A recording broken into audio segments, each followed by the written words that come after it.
Magandang umaga! Kumusta po? Narito po ulit ang update natin para sa lagay ng ating panahon.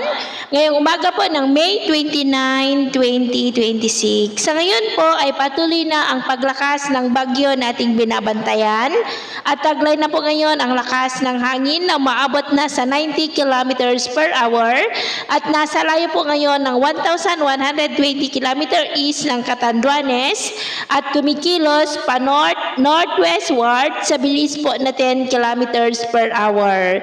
Hindi naman po yan inaasahan na tatama sa alinmang bahagi po ng ating kalupaan, pero pinapalakas po nito ang habagat na siya naman pong magdudulot ng mas malalakas na mga ulan dito sa ating bansa, lalo na po sa mga susunod na araw. Sa ngayon po ay may mahinang daloy na ng habagat o yung tinatawag po natin na southwesterly wind flow sa may Palawan, western section ng Visayas at Mindanao. At ito naman ay pinapakita ng forecast model natin pong ginagamit hanggang po sa susunod na 2 linggo.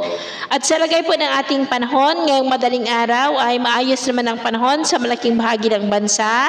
Pero may mga tsansa ng mga isolated rains sa may southern part ng Batangas, Marinduque, ilang bahagi ng Negros, Romblon, Puerto Princesa, Iloilo, Negros, Cebu, Tagbilaran, southern part ng Leyte, Dinagat Island, Zamboanga Peninsula, Sultan Kudarat at Tawi-Tawi. At mamaya po ay sisikat ang araw.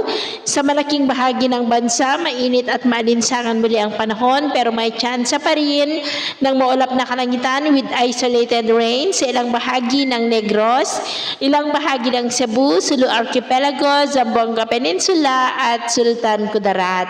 At mamayang hapon, mainit at malinsangan pa rin ang panahon, pero may tsansa pa rin ng cloudy skies with isolated rain sa may ilang bahagi ng La Union, Benguet, Mountain Province, Ifugao, Pangasinan, Zambales, Tarlac, Mindoro Provinces, Palawan, Negros Occidental at malaking bahagi ng Mindanao. Kaya mag-ingat po tayo sa mga banta ng mapagbaha at pagguho ng lupa.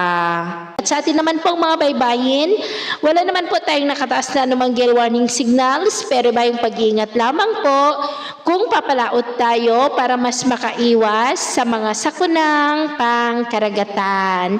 So yun po ang latest update natin sa araw na ito. Takpo muli si James na nagsasabing sa kahit na pagsubok po na darating sa ating buhay, huwag na huwag po tayong mawawalan ng pag-asa. Thank you and God bless!